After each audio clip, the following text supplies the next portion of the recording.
Yesterday, Cardi B was still the Grammy queen, tossing stacks of cash in her music videos like she was showering the hip-hop sky with glitter.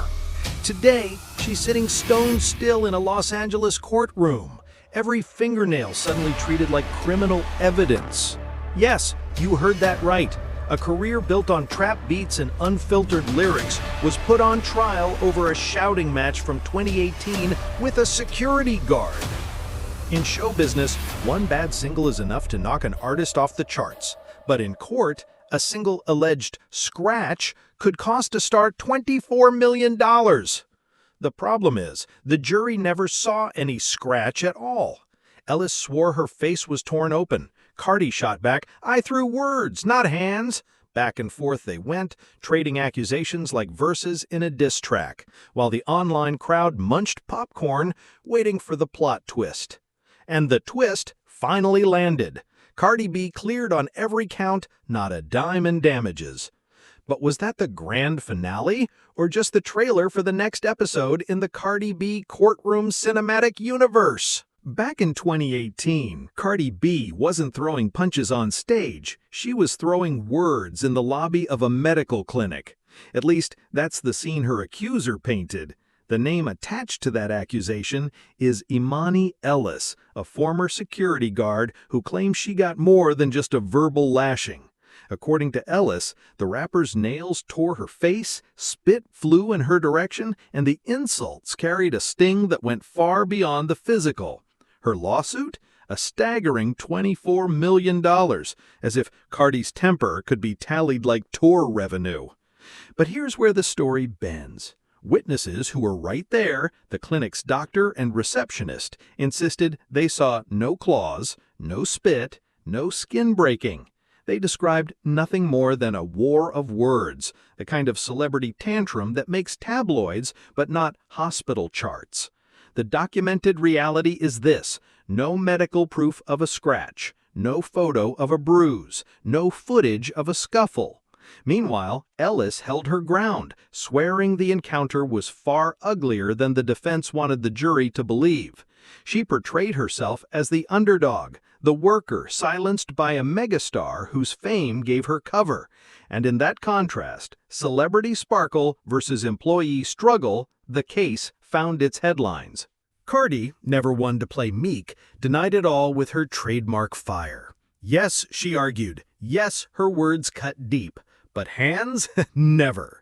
Nails? Only for the manicure chair. Racial slurs? Absolutely not. She framed the lawsuit as a shameless cash grab, another way to turn her public persona into someone else's payday. When the jury finally weighed it, the scales tipped her way. Ellis walked out without a cent.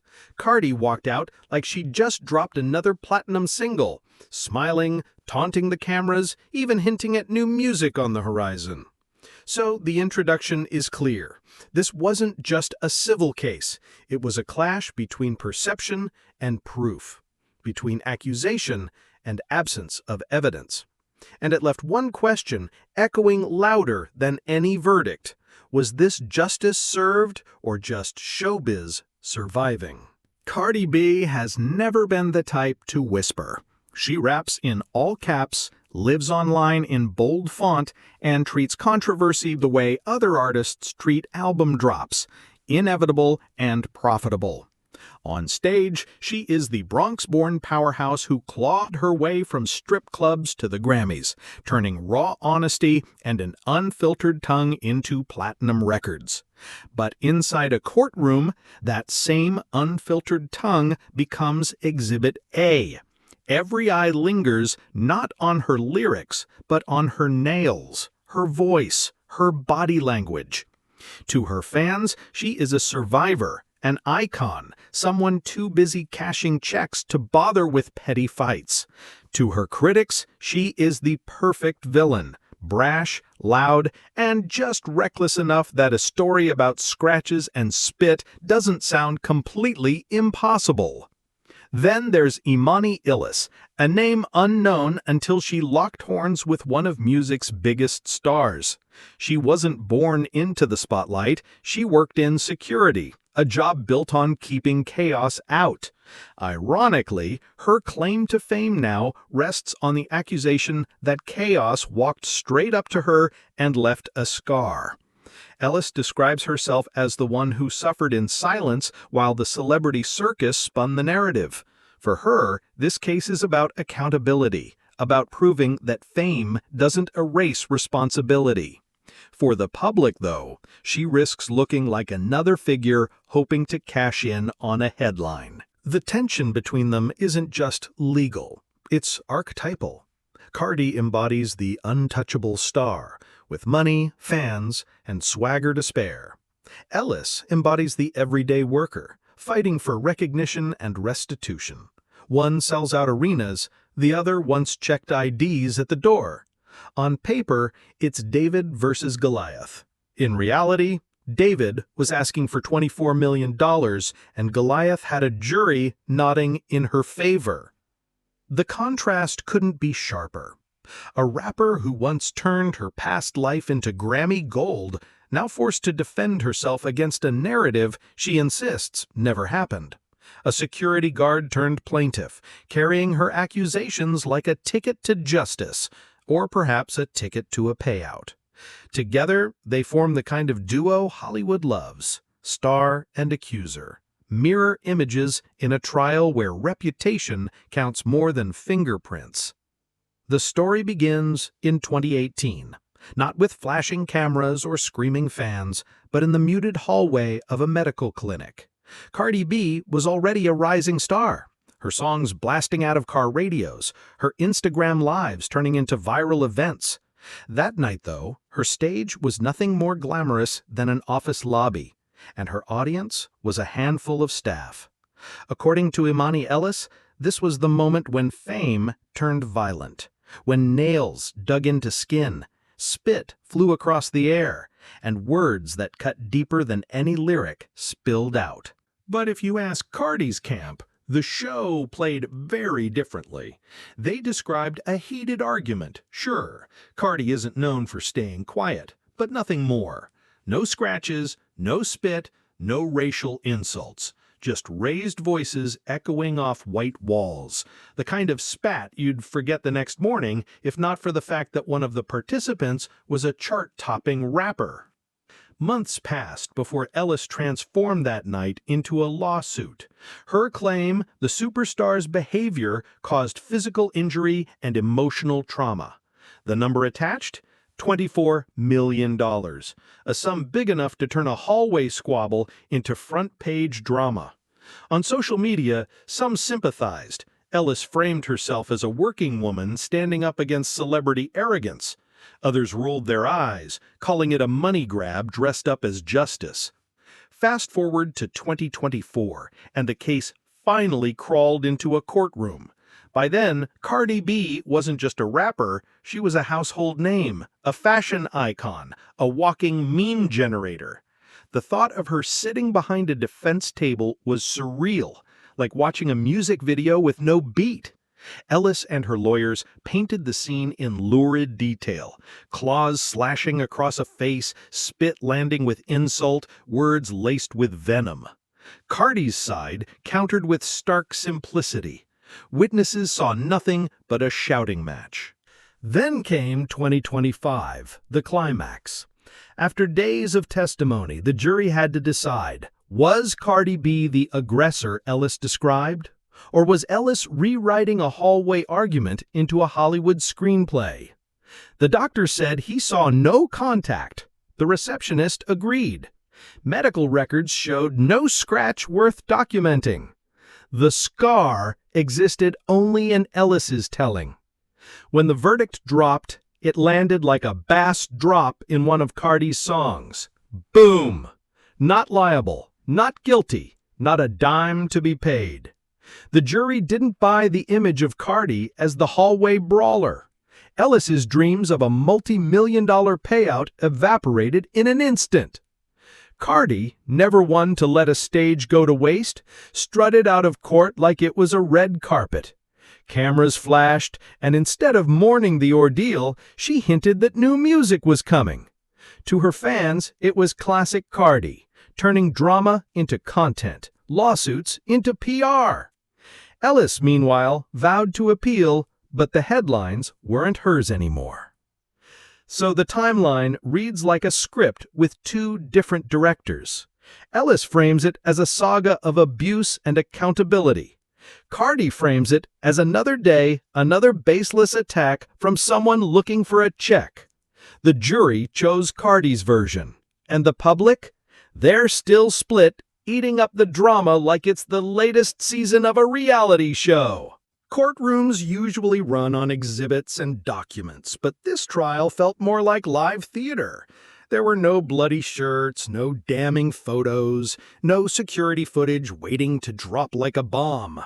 What the jury got instead was two competing stories. Ellis's account, told with trembling detail, and Cardi's denial, delivered with the swagger of someone who's been defending herself her whole life. Ellis leaned heavily on emotion. She described her face being clawed, spit flying toward her, insults hurled across the clinic lobby. Her testimony wasn't just words, it was performance. Voice breaking, hands gesturing, eyes locking with the jurors as if begging them to see her pain. It had drama, but lacked what jurors tend to crave: proof. Cardi's side chose the opposite approach: cool, clipped, almost bored. Her witnesses, a doctor and a receptionist, sat steady under questioning, repeating the same refrain. They saw no scratch, no spit, just a heated argument. Their delivery was clinical, detached, and that detachment itself became persuasive. In a case starved of hard evidence, calm consistency outshone emotional theatrics. And then came the moment that turned the trial into meme fodder. Frustrated, Ellis's lawyer pivoted to a question so absurd it instantly went viral. Was the hair Cardi wore in court even real? The implication was laughable. If she could wear a wig, could she also fake a story? Cardi's raised eyebrows said everything. Within hours, Twitter had spliced the clip into GIFs, TikToks, and reaction memes. That single exchange captured the imbalance of the case. One side reaching for credibility in all the wrong places, the other daring the world to take them down and walking out with a smirk. The absence of tangible proof didn't just sink Ellis's claim, it let Cardi turn the courtroom into yet another stage where she, not her accuser, controlled the narrative. When the verdict landed, Cardi B didn't slump with relief, she strutted. Cameras caught her leaving the courthouse with the same energy she brings to a music video premiere, flashing a grin that screamed both vindication and free promo. Outside, she played it like a victory lap, teasing the idea of new music as if to remind everyone, court may be over, but the Cardi show never ends. It was a performance in itself, part legal triumph, part album rollout. Emani Ellis, meanwhile, refused to fade quietly. Her camp announced plans to appeal, insisting the jury had overlooked the truth. But the headlines weren't hers anymore. The spotlight shifted instantly to Cardi's celebratory walk, memes of the real hair question, and speculation over whether her next single would feature bars about dodging lawsuits. In the age of viral culture, Ellis's vow to keep fighting looked less like resolve and more like the outro to a song no one wanted to replay. Online, the reaction was split, but loud. Cardi's fans flooded Twitter with celebratory hashtags, painting her as the queen who beat the system. Critics fired back, arguing that fame and charisma can bend justice in ways ordinary people could never dream of. The courtroom had become another arena for culture wars. Celebrity power versus working-class grievance. Star power versus credibility. Still, the internet consensus was clear about one thing. Cardi had turned what could have been career damage into content. She walked out of court not as a disgraced defendant, but as a memeable moment, a trending topic, and, most importantly for her brand, a woman still in control of her narrative. In the short term, Cardi B walks away with her reputation not just intact, but amplified. Instead of being remembered for courtroom defeat, she's remembered for courtroom memes, for a jury siding with her, and for the confident smirk that launched 1,000 reaction videos. The case that could have drained her bank account for $24 million ended up padding her brand with another layer of invincibility. For Ellis, the consequences cut the opposite way. She is now tethered to a high-profile loss, her credibility bruised, her appeal sounding less like a second chance and more like a desperate encore. The uphill climb of convincing another court that invisible evidence exists will be steep, if not impossible. And hovering over it all is Cardi B's next move. She's hinted at filing her own lawsuits against frivolous claims in the future. If she follows through, it won't just be about clearing her name. It will be about setting an example that suing Cardi B comes with a cost. For now, though, the rapper has already done what she does best: turned conflict into currency, drama into dominance. So here's the mic drop question. Was Cardi B, the innocent star, unfairly dragged into a $24 million fantasy? Or the undisputed queen of spinning lawsuits into marketing gold? Either way, the jury's verdict kept her crown shining and her brand untouchable. But don't get too comfortable. Celebrity scandals never end with the credits.